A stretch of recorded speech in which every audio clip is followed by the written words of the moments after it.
I see you, Nick Wright. I see you, and I damn sure see that hairstyle. Maybe next time your barber can put on his spectacles before styling your hair. According to Nick Wright, you are a loser if you don't support WNBA players. You are a loser if you don't support WNBA players in their never ending quest to be paid money they haven't earned. Most normal people, we would refer to this as welfare or subsidies. But if you put on your woke hat, or as WNBA players would call it, the pay us what you owe us hat. If you put on your woke hat and you look at this through the perspective of entitlement, then you will clearly see these demands from WNBA players, they are completely reasonable. They are simply demanding to be paid money that they're owed. The holdup between the WNBA and entitled players, it's not necessarily about increasing their minimum wage. The diva of Dump Divas, Kat Engelbert, she has said publicly that the league wants to increase player salaries. The main issue is how much the minimum wage should be increased. Unlike Nick Wright, there is someone at Fox Sports who looks at this through a common sense perspective. Unlike Nick Wright, he doesn't waste his time apologizing for white privilege. He is not trying to be the knight in shining armor for these damsels in distress. He's not trying to be Bob Griner's hero. I can be your hero, Bobby. The other day, Colin Cowherd told WNBA players that it's time to grow up. Basically, it's time to stop whining and complaining, and it's time to start producing results. It's time to start recouping the massive losses that this dump has incurred over the last 30 years.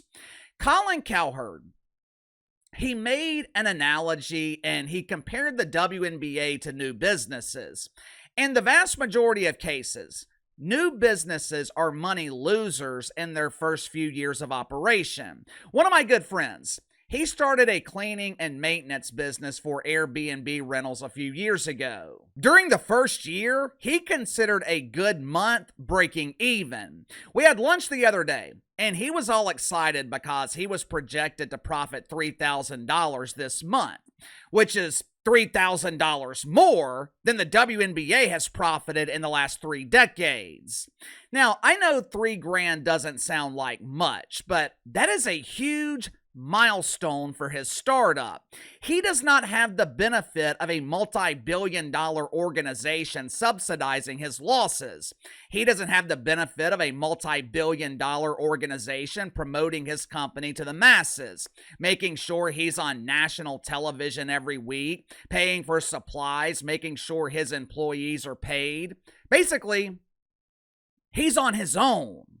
While I agree with most of what Colin Cowherd said, mainly because it's the same thing I've been saying, I disagree with comparing the WNBA to a new business. They don't get to use that excuse. They don't get to claim that they're losing money because they're a startup. This dump has been in business for almost 30 years. With an average of $10 million lost every season, the WNBA's lost an estimated $300 million. Any other business would be bankrupt. And if they weren't bankrupt, they would appreciate the fact that their primary subsidizer has kept this Titanic afloat. Not WNBA players, though. No! There is no appreciation. There is no consideration for their subsidizers in the NBA. The only thing WNBA players care about is me. Instead of appreciating the fact that the NBA has kept this turd from being flushed, they whine, they complain, they make unreasonable demands. It was unreasonable when WNBA players were demanding $1 million salaries. That was insane. But according to a Harvard economist, translation, According to an economist from Woke U, $1 million salaries are not enough.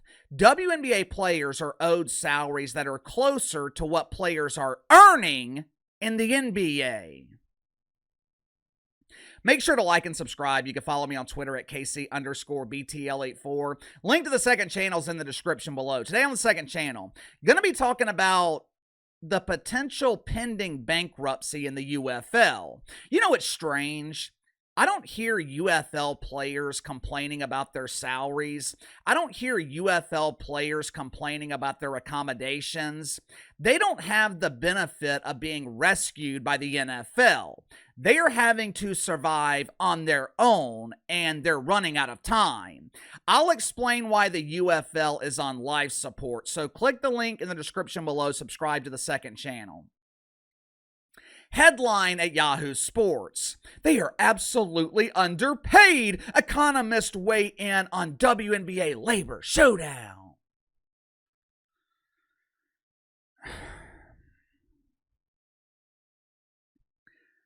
I don't think most people have a problem with WNBA players getting raises.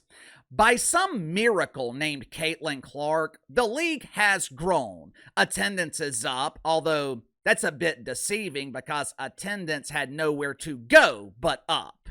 Ratings are definitely up. There's no denying that. I don't think anyone is disagreeing that WNBA players should see increases in their salaries. Minimum salary of maybe $250,000 a year, maybe $500,000 a year. I think most people would agree that those demands are reasonable. The problem is, WNBA players are not making reasonable demands. They are demanding to be paid $1 million a year, and if this Harvard economist is right, they could be demanding significantly more than that. Claudia Golden is an economist at Woke U who has been an advisor for WNBA players during negotiations for their new CBA. If there is a lockout next season and the 2026 WNBA season is canceled, if this dump is forgotten by the year of our Lord 2027, Claudia Golden, she will be the one responsible for driving this bruised caboose. According to Claude, after examining ratings, attendance data, and other metrics,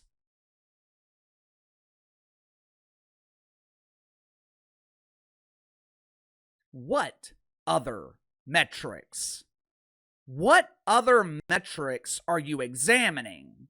My guess is there are no other metrics because the WNBA is overly secretive and protective with their financial data. You would have a better chance at finding a WNBA player who can dunk than you would at locating their financial data. But anyway, back to Claude. I looked over this data with my microscope. I am appalled! In order to achieve true equity, WNBA players should be making 25 to 33% of the average salary in the NBA.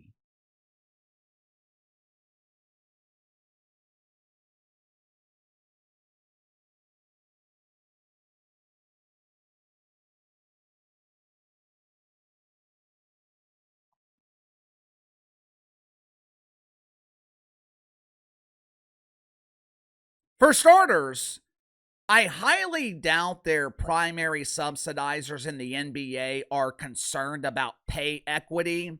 You know what they are concerned about? Profitability. For the last 30 years, they have been trying to find a way to monetize this turd. They were struggling to do that when players were making Ethiopian breadcrumbs. How in the hell can they achieve profitability if they give into these unreasonable demands for equity? What fucking business operates under the standards of equity? You know who talks like that? Harvard professors who have never run an actual business.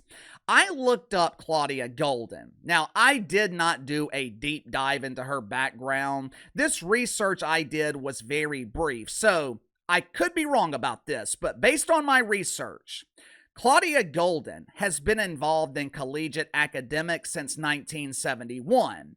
I'm sure she's brilliant when it comes to theories.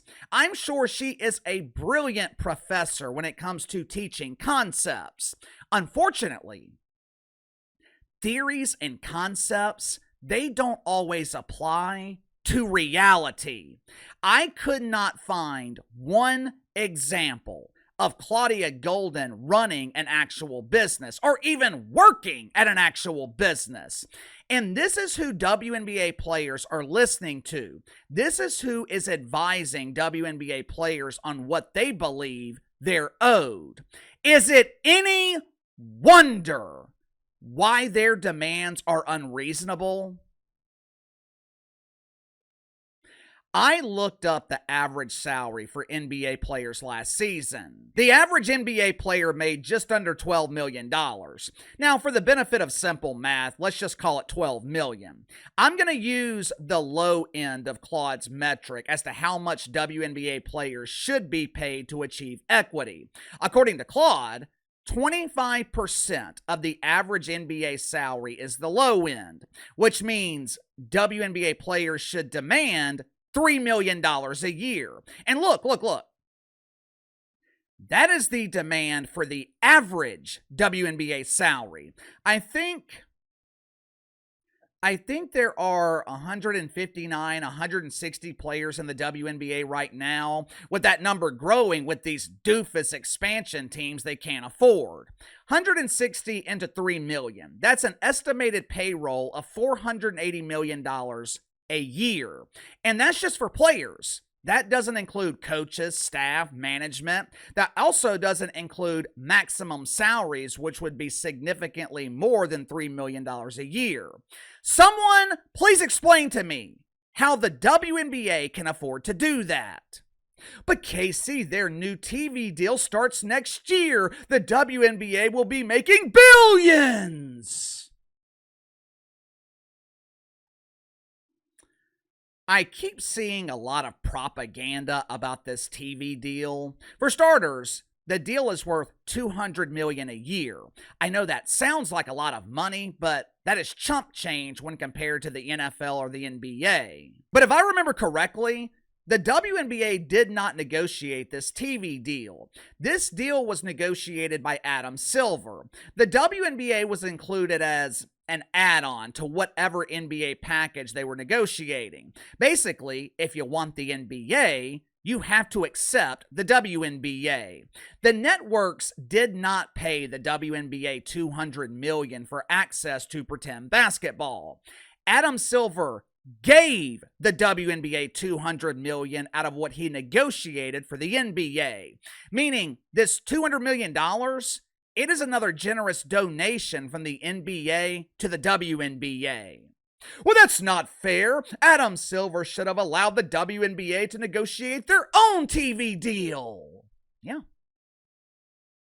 Yeah, that's exactly what Kat Engelbert said. That's what WNBA players said. And I guarantee you, Adam Silver explored that option. So why didn't he allow it to happen? My guess is there was a lack of interest, or the WNBA came out ahead financially with what the NBA was going to donate to them. Like I've told you guys before, WNBA players, they are looking at this through the short term.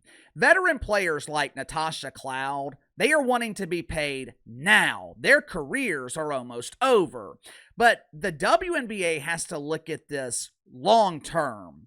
Everyone knows this league is built on a foundation of sand. They are one injury away from irrelevance. They are one disgruntled star away from empty arenas. The truth is, and most in the media don't want to admit this, there is one player in this league worth millions of dollars a year. There is one player driving interest and revenue. What happens if she falls off? What happens if, God forbid, she ruptures her Achilles and she's no longer a dynamic player? What happens if she decides that she wants to start a family and she's out of basketball for 2 years? What happens if she decides to play for Unrivaled and no longer wants to play in the WNBA? Even though some of these things are unlikely, this is what you have to consider if you're the WNBA. The future of your league is 100% reliant on one player. CBAs are usually good through 5 years. If anything happens to Caitlin Clark, how can you afford to pay $1 million salaries, much less $3 million salaries? In that case, the league would be bankrupt. They would cease to exist. Sound off in the comments below. I'll see you guys later.